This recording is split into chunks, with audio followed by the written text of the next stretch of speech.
Yeah, good evening, everyone. So, see the first question.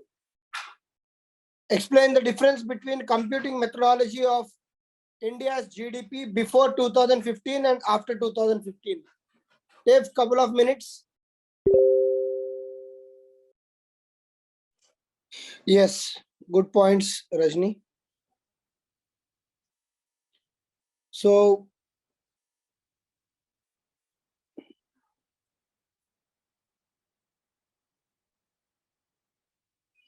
yeah, good point, Santa Prasad.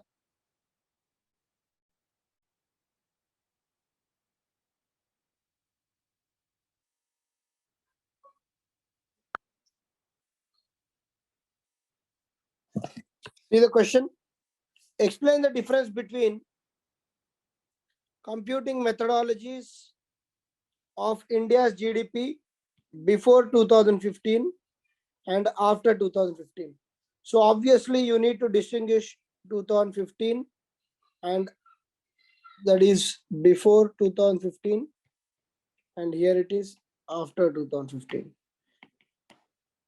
So what are the points here? What are the points here? Okay. So in the introduction, you give the definition of GDP.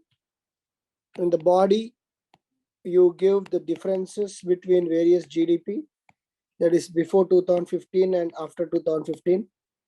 And then in the conclusion, you will mention if which method is the best method. Obviously, we all know that post 2015, the number of indices, indicators have been expanded, like the consideration of MCA 21, and all these have been included, and the base year has changed to 2011-12.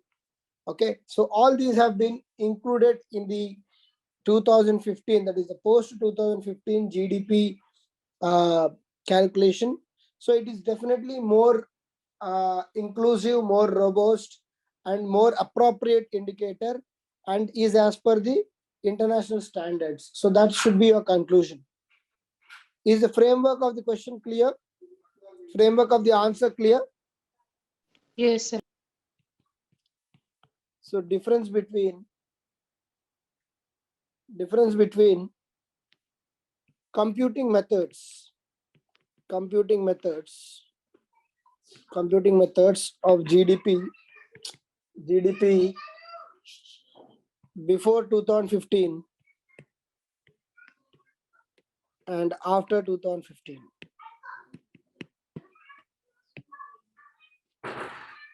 Okay, so in the introduction, we all will write the definition of GDP.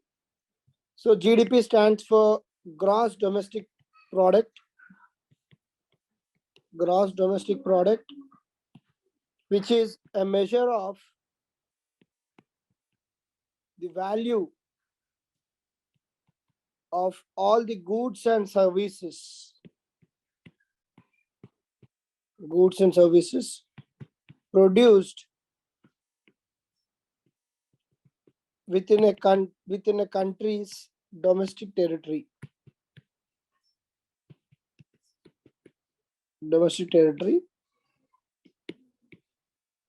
Okay, so this is the introduction. So we all know there are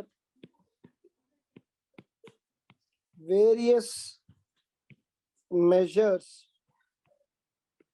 of GDP, various ways of measuring GDP, various ways of measuring GDP.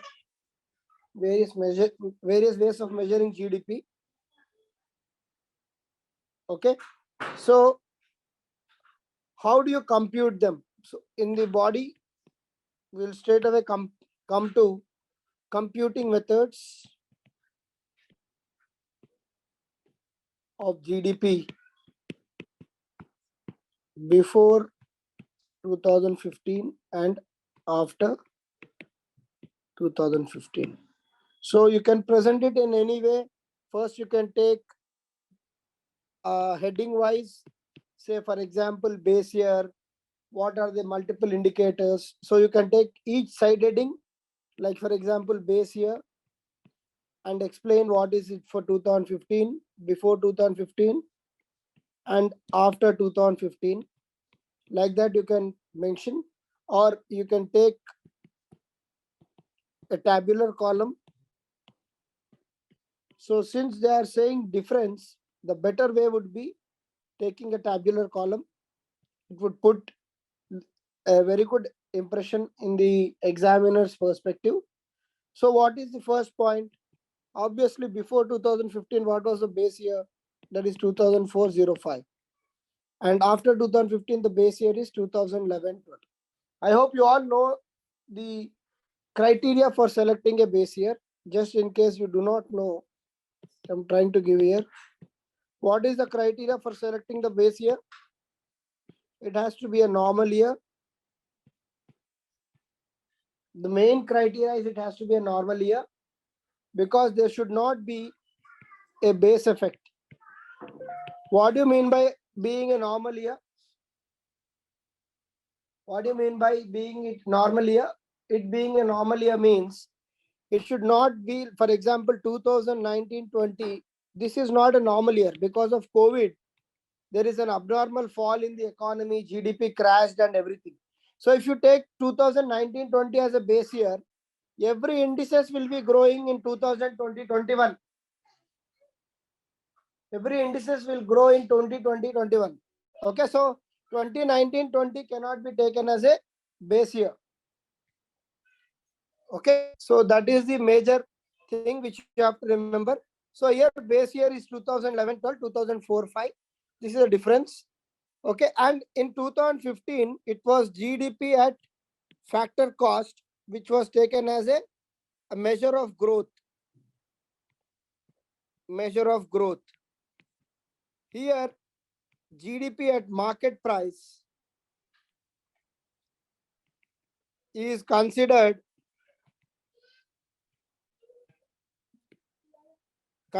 as measure of growth. It's considered as measure of growth. Okay, so this is the difference, second difference. And then in 2000, in the GDP measure of before 2015, okay, the coverage of many indices was not considered. Here MCA 21,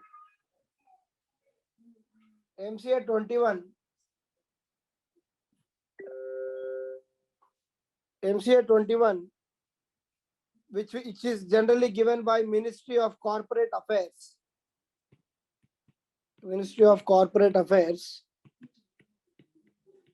It is now considered into the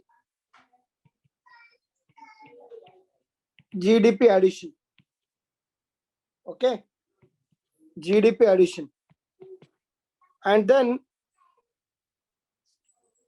here there is a distinction of labor. Within labor productivity wise and labor sector wise, it is considered into the addition of GDP. Here all labor was considered equal. Okay, and then so these are some of the points which you can mention. If you know other points, like even within the agricultural income. Okay, even within agricultural income there was segregation. Like here agriculture plus allied activities are considered as part of GDP,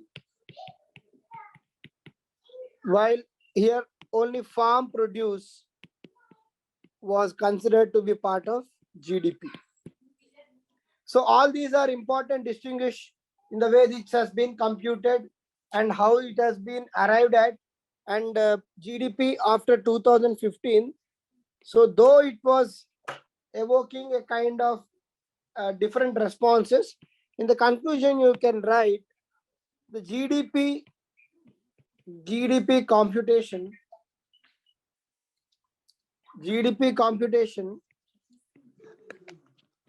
post 2015 has been more inclusive,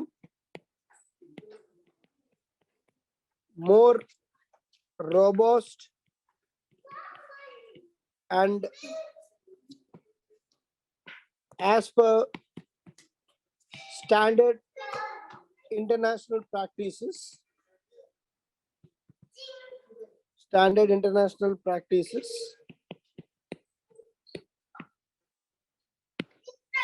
Hence, it can be considered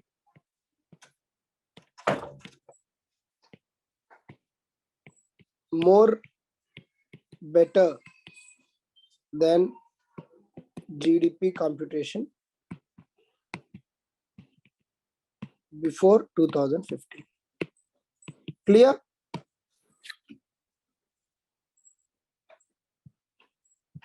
Yes, sir. Yes, sir.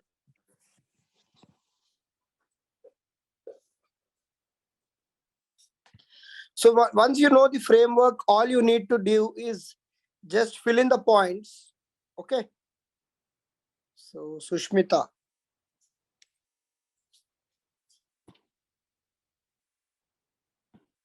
Yes.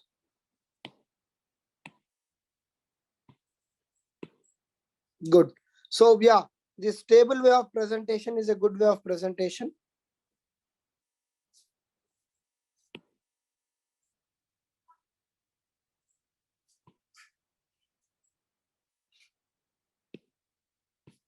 Yes, effective labor input. That is based on the type of labor doing.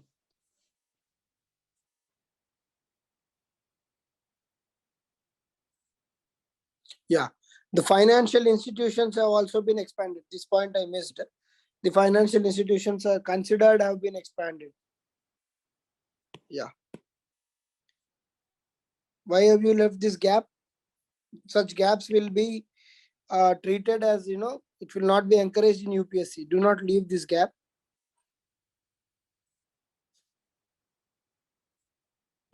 Good. Conclusion is good.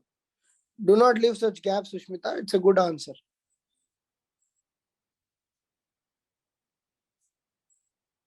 Okay. Are you available, Sushmita, in the class? Yes, sir. Okay, fine.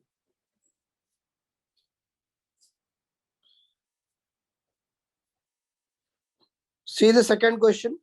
Define define potential GDP and explain its determinants.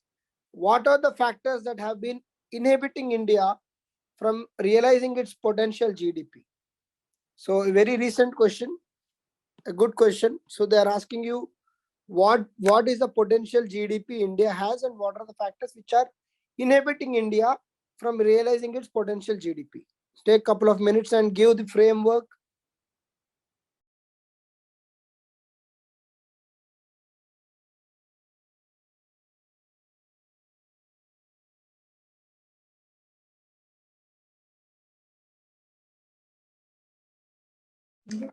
Yeah, good points.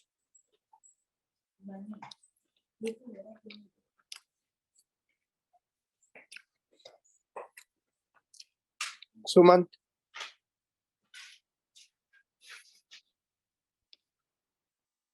Shanta Prasad and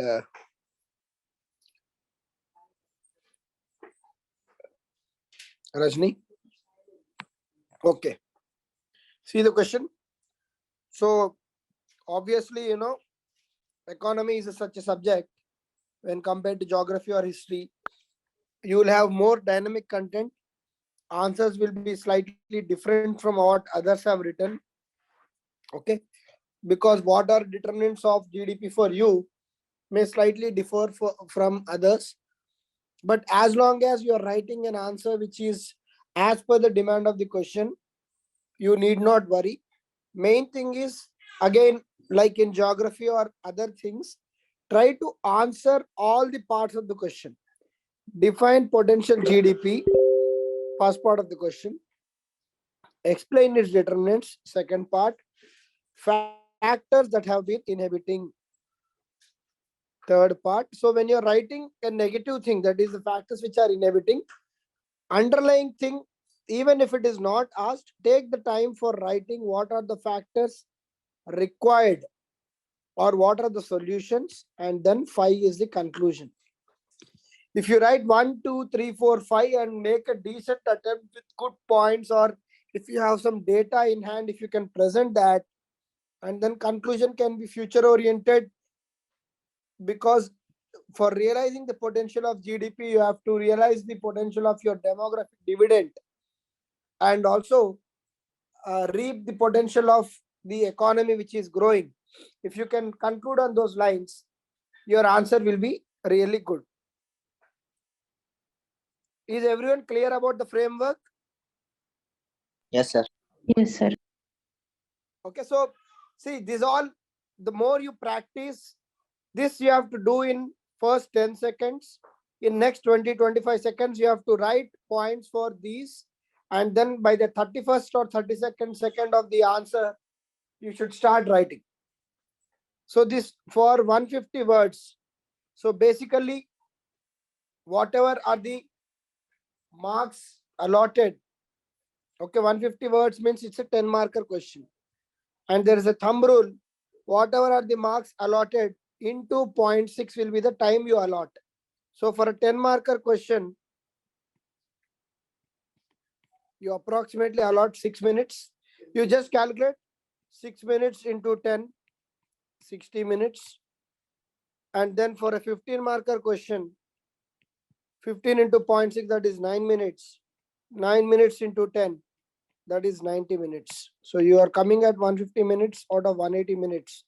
Out of 180 minutes, you lose 10 to 15 minutes in the paper reading, and then signing, thumb impression, everything will go 15 minutes.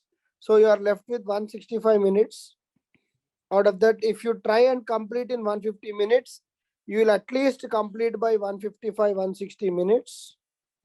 And then last 5 to 10 minutes, if you have time, you will go through all your answers and try to highlight the important stuff. It may look very surprising, it may look a bit strange, or sometimes, for people it may be looking ridiculous also, that I am talking in minutes, that how it can be dealt in 5 minutes, 10 minutes.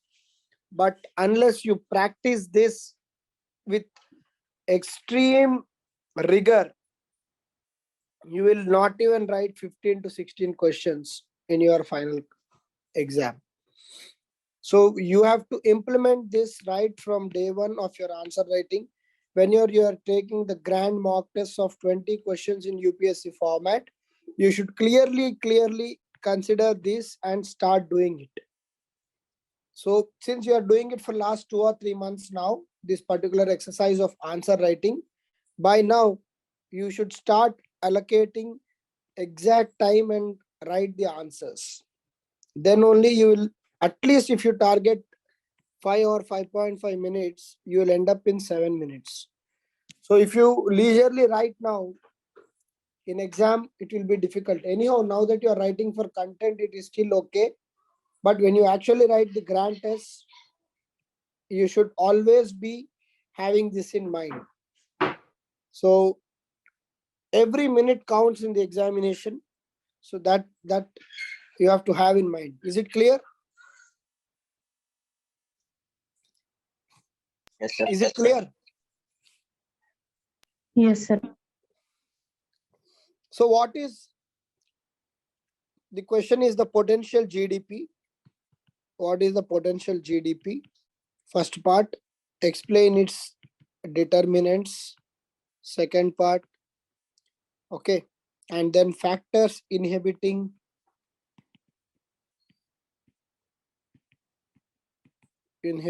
India from realizing its potential GDP. Obviously, you will write solutions and then conclusion. So introduction is clear. You have to define what is potential GDP. What is potential GDP? If I ask you what is your potential, potential means the best thing, the highest output or the maximum thing you can achieve as an individual is your potential. We'll keep saying like the batsman has not performed to his potential. So his potential is the best measure or the highest output, highest level of output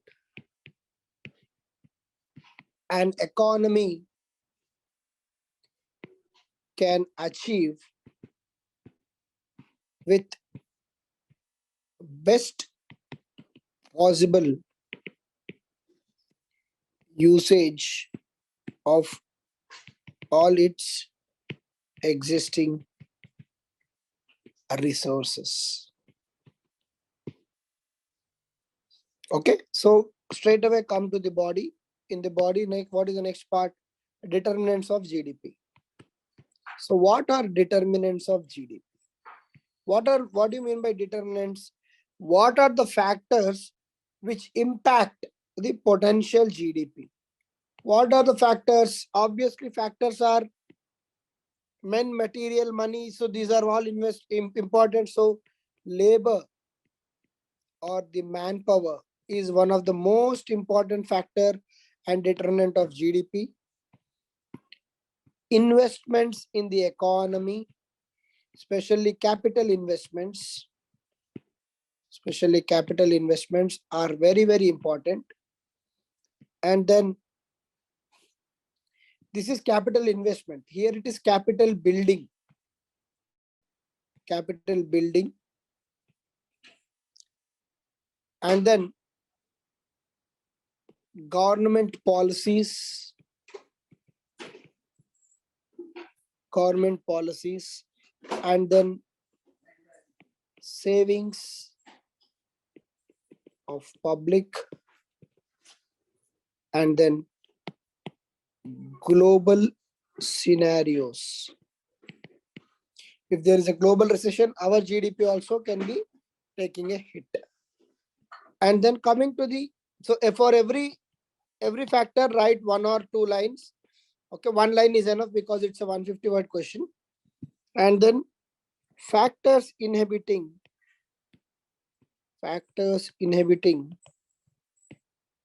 India from realizing potential GDP. The first is lack of capital for realizing the economy's potential.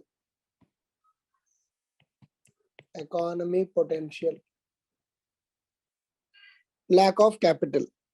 Second is non-employability.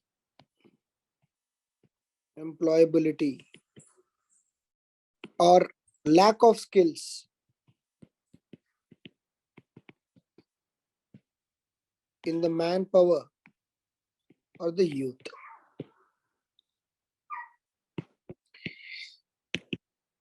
International volatility in prices of key imports of India. Example, oil. Okay, and then there is one important term. The ICOR is high. What do you mean by ICOR? Anyone? What do you mean by ICOR? Incremental capital output ratio, sir. Incremental capital output ratio. What is the formula for ICOR? Anyone? You have expanded ICOR, very good. Don't Google it. Try to tell what is ICOR.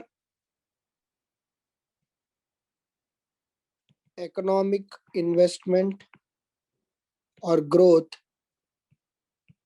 by the capital.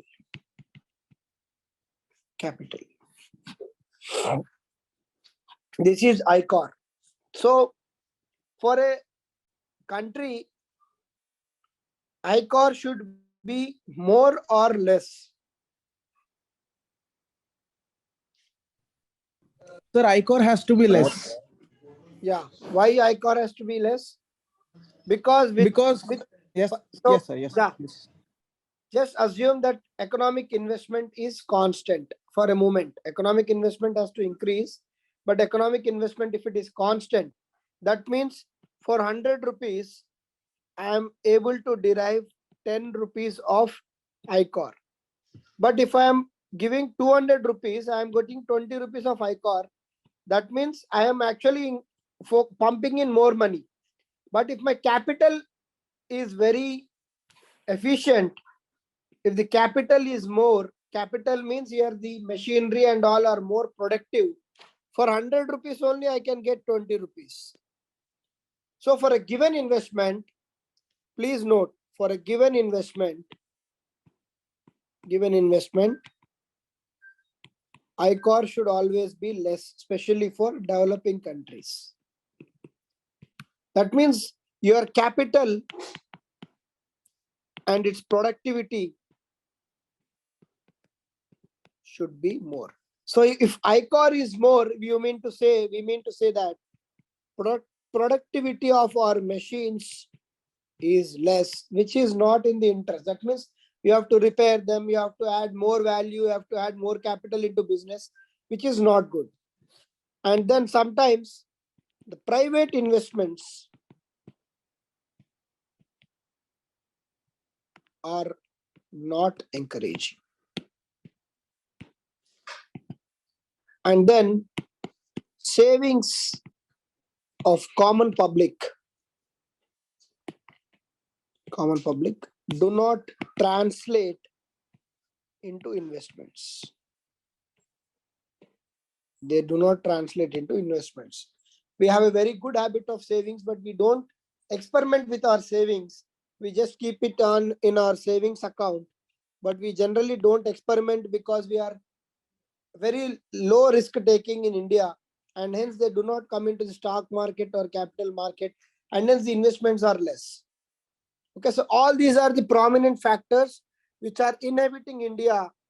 Okay, and then obviously if you take the banks, yeah, inflation is one important aspect.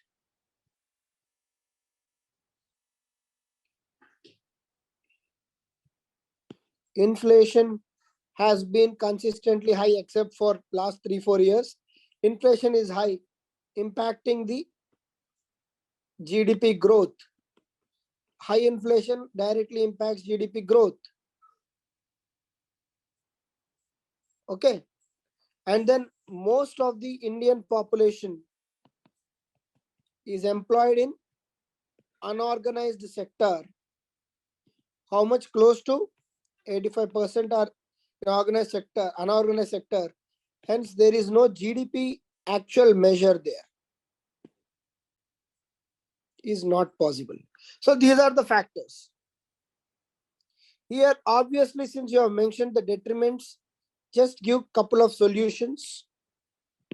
Since it's a 150 word, just mention solution. You can say national skill development machine. You can talk about startup, stand up India. You can talk about the monetary policy committee, which plus or minus 6% inflation. Alternate for fossil fuels.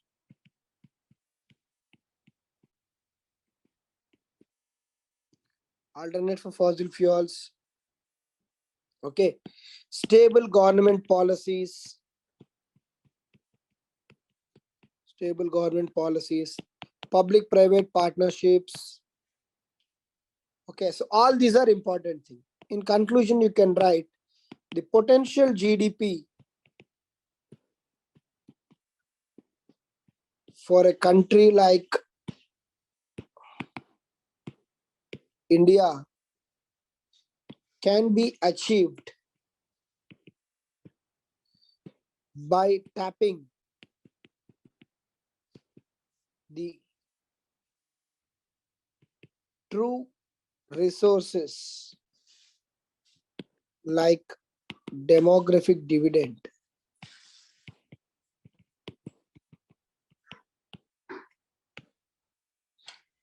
and through this we can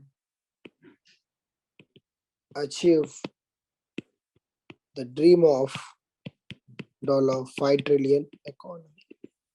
That is the dream of Prime Minister, right? So try to mention that in your conclusion. Clear? Yes, sir. Is it clear, everyone? Yes, sir. Sushmita. Will say Arvind.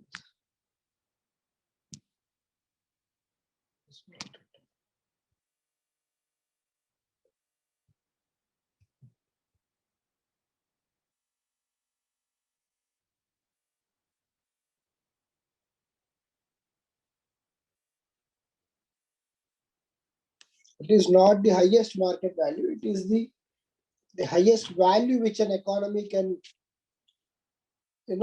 highest level an economy can achieve. It cannot not like produce, it can achieve. How it can achieve that much value is the potential. Unemployment, informal economic activities, yes. Negative output GDP. Okay. Huge NPS. Yeah, NPS is a good point. I missed it. Non-performing assets of banks. Infrastructural gap. Okay. Or you can talk about stagflation also. Structural inflation. Okay. You can talk about stagflation. Reduction in foreign capital. Okay. You can say FDIs instead of foreign capital. Talk about FDIs. Give solutions, Anil. Okay. Though the question is not asking you about the solutions, just try to make one small solutions and give. Clear, Anil? Okay, sir. Fine. See the third question. Do you agree Sir, with I the? have, Huh? sir, I have small basic doubts, sir. Can I ask now? Yeah. Tell me, Shanta Prasad. Sir, in definitions, general definitions as we understood is okay, or it should be like some body's definition, OECD or World Bank, something like that. See, if you can present such a level of definition of OECDs or UNOs, that is fine. Okay, that is good. And for GDP, there is a standard definition that you have to mug up. Okay. Potential GDP, there is no standard definition. What you feel is the potential GDP, you can write that. Okay. So what, as per you, is the potential GDP that examiner wants to understand. So here there is no standard definition. Okay. But for GDP, you have a standard definition. Do you agree? Yes, sir. Fine. See the third question. Do you agree with the view that yes? Sir, two more small doubts are there, sir. The second one, full forms required, sir. If we write in answers IMF or GST, something like that, we should write in full form, or we directly First confuse? time when you are mentioning that organization, you have to write the full form. For example, if you want to use IMF 10 times in your answer, first write International Monetary Fund. Okay. And in bracket, you write IMF. From next time, you use IMF. Directly, you don't use IMF. It is not encouraged. And even this is not at all liked by the examiners. In fact, you will be penalized if you write this. Don't write like a press reporter. If you, wherever you are mentioning, write government. This is not at all encouraged in UPSC. This is not at all encouraged. If you write straight away, if you want to write IMF, you first do this. If you want to write World Bank, first do this. If you want to write Supreme Court, first do this and then write. Don't write as if a Hindu article fellow is writing. You are expecting marks there. Okay. Next question. What is the question? Okay, sir. And so when we write data for financial year, we can just mention FY or directly writing year or full form of financial year. And cost prices and real, constant prices and real prices we need to mention everywhere. This is how you write financial year. Understood? Okay, sir. If you want, FY again is a very short form. If you want to write, first write this financial year, at least this is okay. FY is not accepted. And when you are writing data or statistics, you mention from which article or which data you have borrowed that. Okay. You cannot write that India's population is 15%. Sorry, India's demographic population from 15 to age of 64 is 60%. At least write as per many articles, as per the standard information, or if you know the exact source, you say as per the Niti Aayog document. So like that you write. So that answer will look informed. Okay. Yes, sir. Thank you. See the third question. Do you agree with the view that steady GDP growth and low inflation have left Indian economy in good shape? Give reasons in support of your arguments. Okay, 150 words. Again, a recent question. Take couple of minutes.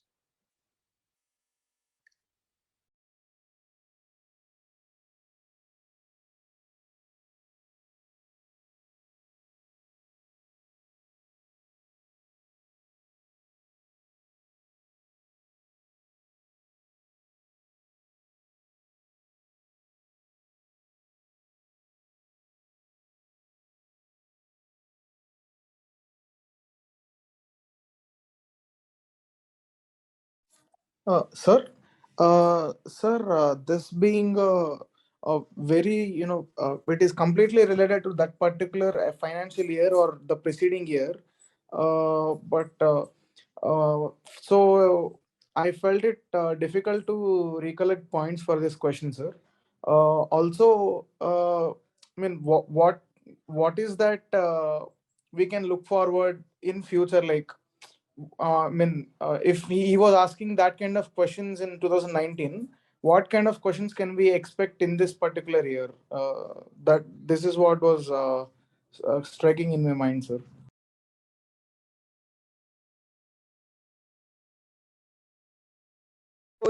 Yeah, Sumant. If you see the question, in that particular year, obviously it was a very stable year with low inflation and steady GDP growth. And Indian economy definitely benefited in that particular year. Hence this question. So if in 2022, if examiner has to ask similar question, then what would be the question? That is your doubt, right? Yes, sir. So now what is the position of India's economy? Very turbulent, right? Very turbulent. Do you agree that the economy is very turbulent now? Firstly, do you agree that the economy is facing a lot of challenges presently? Yes, sir. Yes, sir. Imported inflation and So if I have to ask a question, do you agree with the view that the Indian economy is facing, Indian GDP growth is facing a lot of challenges within the within the country and outside the country, which is taking a hit, which is taking our GDP growth, which is directly impacting our GDP growth? What are the reasons to support your arguments?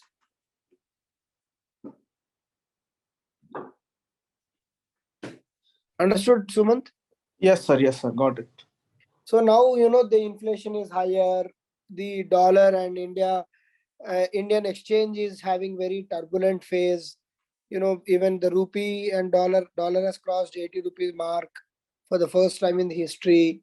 Okay, the oil prices are undergoing a rapid volatility. India's current account deficit is higher. Okay, the interest rates have again been increased by the RBI, especially the repo rate.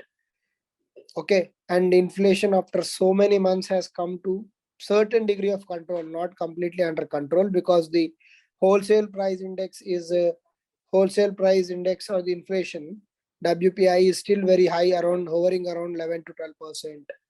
So there are many factors which are impacting India's GDP growth at this point of time. Some of them are internal, that is within the nation. Sometimes some of them are impacting because of the global scenario. Okay, so hence you will write that answer in that way. Okay, so if you take it in 2019 context, of course today this question may not be relevant, as you rightly pointed out. This question may not be relevant, but how to tackle these kind of questions, that is our main aim, right? So our main aim is to arrive at the framework when such questions are asked. Clear, Sumant? So Yes. the, Yes, sir. the type of question may differ based on the current economic scenario and all, but uh, the content of the question may be different, but the type of question will be same. That is what is my point. So we are saying that the GDP growth was steady. Okay, the steady GDP growth, low inflation. So the examiner is saying that these two are the factors which have relatively stabilized the Indian economy and then support. So obviously it is a typical statement by a government bureaucrat. Okay, so this is a statement which is generally given by secretaries, economy secretary or commerce secretary. They give these kind of statements. But being a UPSC aspirant, what you have to do is you definitely support this statement and don't oppose. Say that apart from these, there are many issues which we need to address. Write those issues, give a potential solution, and then conclude. Everyone understood the framework of the answer? Yes, sir. So here you are agreeing with the examiner. Here you diplomatically, politely say, sir, yes, it is true.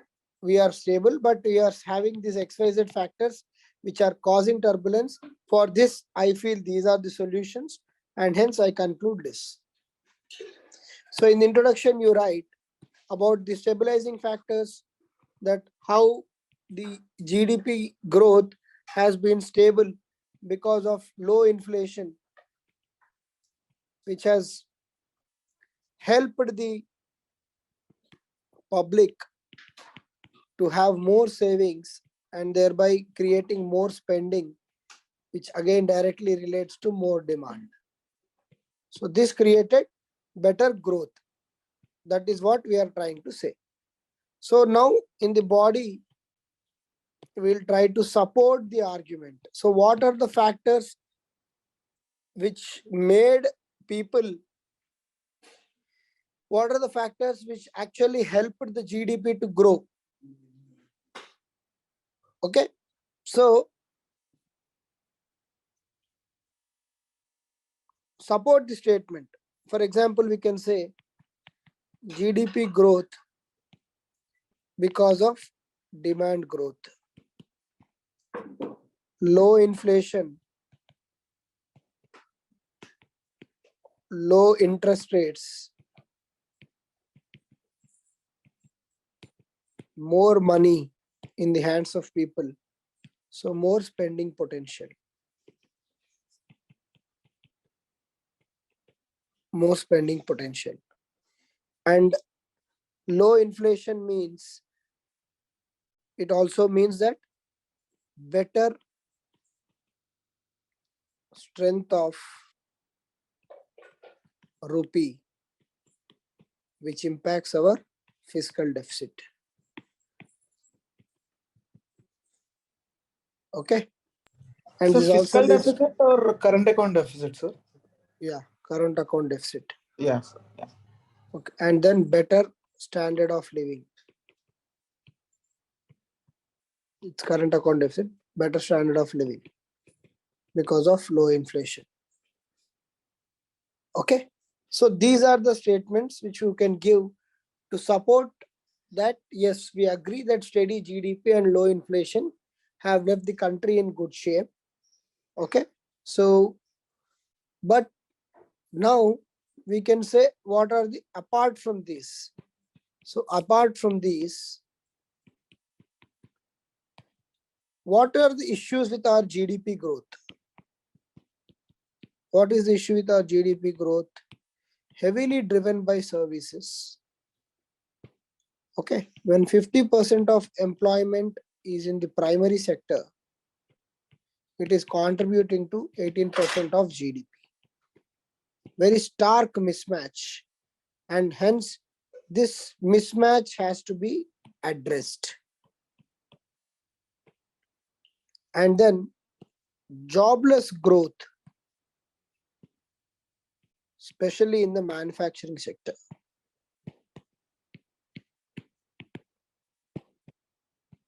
And then low job creation despite GDP growing. So the GDP growth and job creation are not matching. There is definitely job creation happening, no doubt about it. But when compared to the pace of GDP growth, the job creation is not there. Skilling of manpower.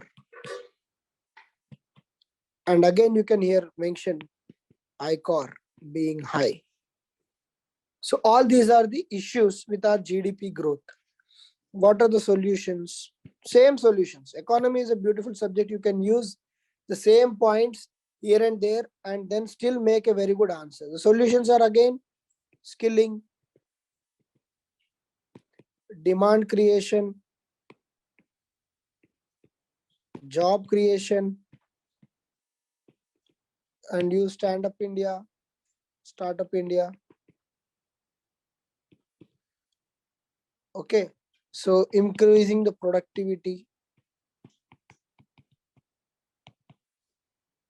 Okay, import substitution.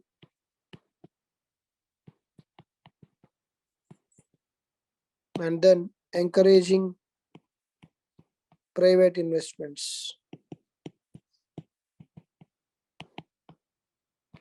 And then in the conclusion, you can write, though the GDP is stable and inflation under control,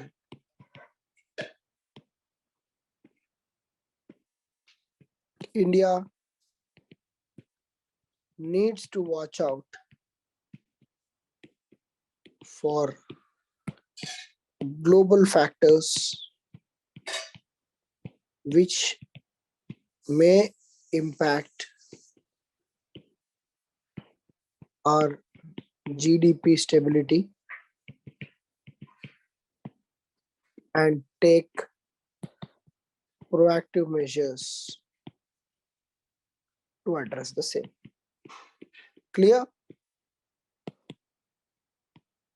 Clear, sir. So, sir, for this type of questions, we should infuse some data also, no, sir? If you have data at hand, okay, what is the present GDP?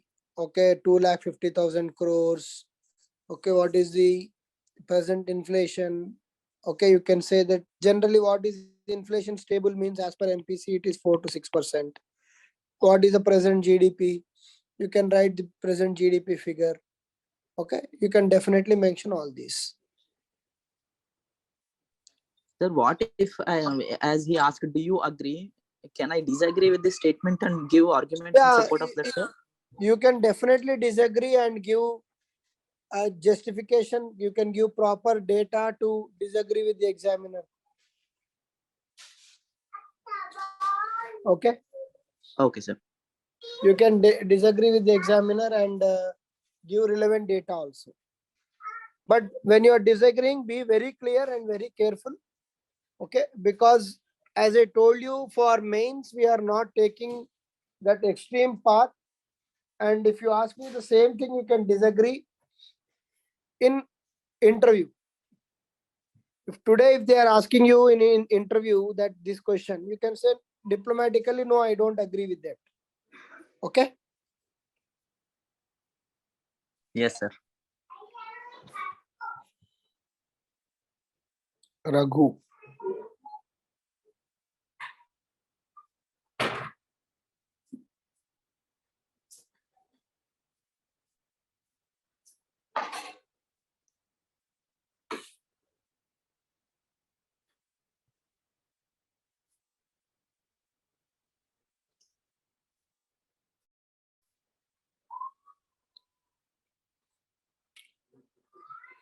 See, here Raghu has used economic survey as a source for his introduction. That is definitely good.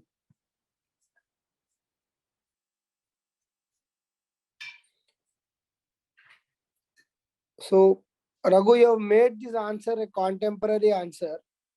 Okay, good. But it was more of 2019.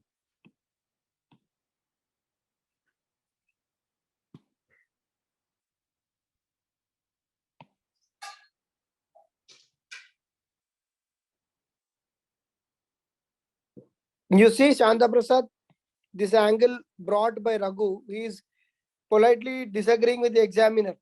Sumant, can you see this question? It was a 2019 question, but Raghu answered it in a different way to suit the present context also. Here is saying Yes. how the steady growth and inflation have positive impact. So here he is not at all talking about that in that particular year it was positive. He is generalizing the question, saying that in general, if there is a steady growth and low inflation, how it has a positive impact.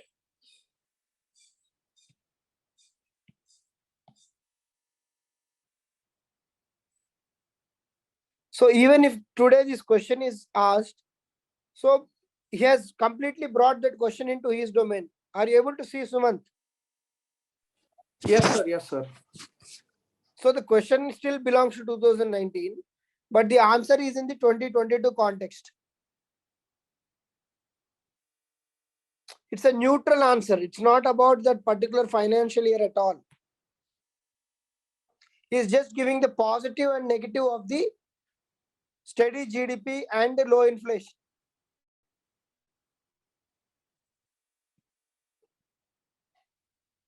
Yeah.